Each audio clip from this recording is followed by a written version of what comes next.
Olá a todos e sejam bem-vindos ao podcast do Guilherme Favaron.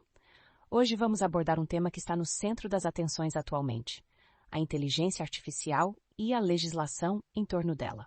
Para falar sobre isso, temos o prazer de receber Adam, especialista em políticas de tecnologia e inovação. Seja bem-vindo, Adam. Obrigado, Giga. É um prazer estar aqui para discutir um assunto tão relevante e complexo. Vamos começar entendendo o que aconteceu na Califórnia recentemente. Parece que o governador Gavin Newsom vetou um projeto de lei bastante significativo, chamado SB 1047. Você pode nos explicar um pouco sobre o que esse projeto visava? Claro, Giga. O SB 1047 era uma proposta de lei que buscava estabelecer medidas de segurança para grandes modelos de inteligência artificial, sendo o primeiro do tipo nos Estados Unidos. O objetivo era criar protocolos de segurança rigorosos para garantir que essas tecnologias fossem implementadas de forma responsável. Parece importante, mas por que então esse projeto foi vetado pelo governador? Newsom vetou a proposta, principalmente devido a preocupações de que a aplicação dessas medidas pudesse sufocar a inovação tecnológica, impondo padrões muito rigorosos até para funções básicas de IA. Ele argumentou que a falta de diferenciação nos níveis de risco e as exigências abrangentes para todos os tipos de sistemas de IA poderiam limitar o desenvolvimento da tecnologia no Estado. Entendi. E como essa decisão impacta a liderança da Califórnia em inovação e tecnologia, especialmente considerando o papel do Estado no desenvolvimento de IA? A Califórnia está na vanguarda do desenvolvimento de IA, abrigando 32 das 50 principais empresas de Gen AI do mundo. Vetar o SB 47 levanta preocupações sobre a capacidade do Estado de equilibrar inovação com regulamentação responsável e pode impactar sua posição como líder global se não forem estabelecidos padrões de segurança adequados. Parece uma situação complexa. Quais são os principais argumentos contra o SB 47, Adam? Os críticos apontam que o projeto impunha encargos regulatórios excessivos, o que pode afetar particularmente startups e empresas menores, sufocando a inovação. Isso poderia levar o desenvolvimento de IA para fora da Califórnia, prejudicando a economia local e impedindo a colaboração que drive a inovação na área. Interessante.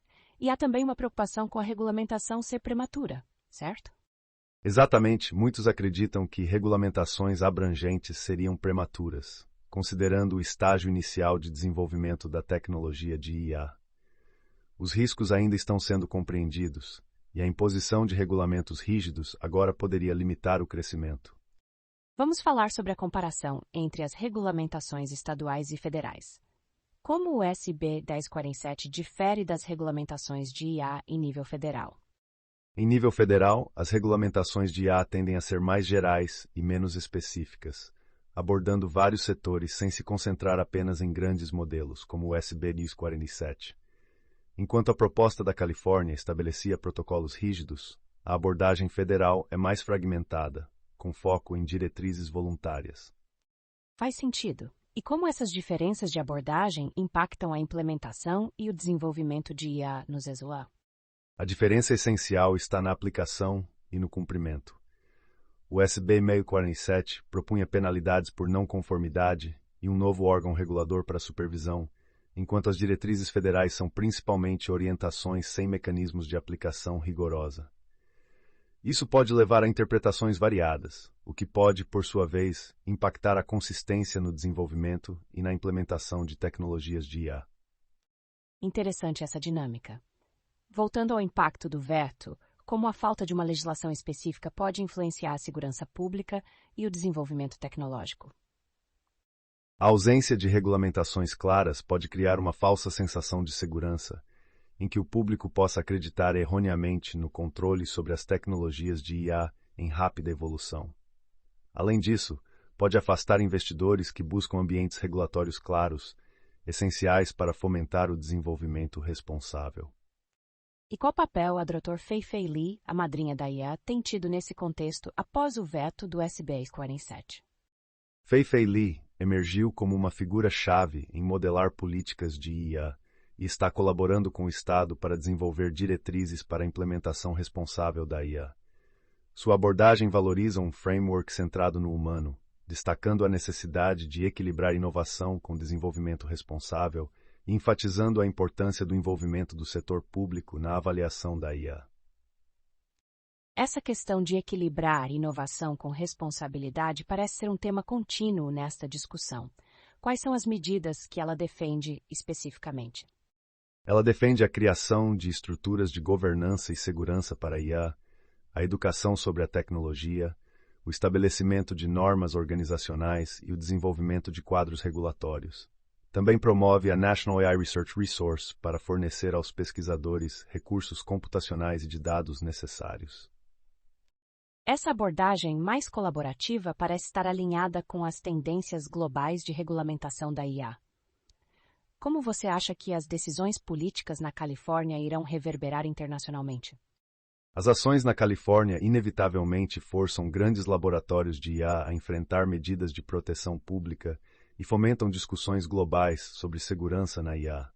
A maneira como o Estado gerencia esse delicado equilíbrio entre inovação e regulamentação pode servir de modelo ou lição para outras regiões que buscam aprimorar suas próprias políticas de IA. Muito bem colocado, Adam. Para finalizar, qual seria o caminho ideal para a Califórnia neste momento para garantir que continue liderando em IA, mas fazendo isso de maneira ética e segura? O ideal seria fomentar uma colaboração mais estreita entre o governo, a indústria e a academia para co-criar um quadro de regulamentação flexível e adaptativo. Isso deve incluir proteções de segurança robustas que não impeçam a inovação, alinhando-se a padrões internacionais. Além disso, fomentar a educação do público sobre IA pode ajudar a equilibrar as expectativas e preocupações sobre seu desenvolvimento e impacto. Excelente explicação, Adam. Acho que nosso público agora tem uma compreensão mais clara sobre os desafios e oportunidades na regulamentação de IA na Califórnia. Muito obrigada pela sua participação. Obrigado, Giga. Foi um prazer discutir este tema crucial com você e nossos ouvintes. Espero ter contribuído para um entendimento mais amplo sobre esta questão complexa. E assim, encerramos mais um episódio do podcast do Guilherme Favaron. Obrigada a todos que nos ouviram e esperamos que continuem com a gente nos próximos episódios, onde traremos mais discussões relevantes e informativas. Até mais!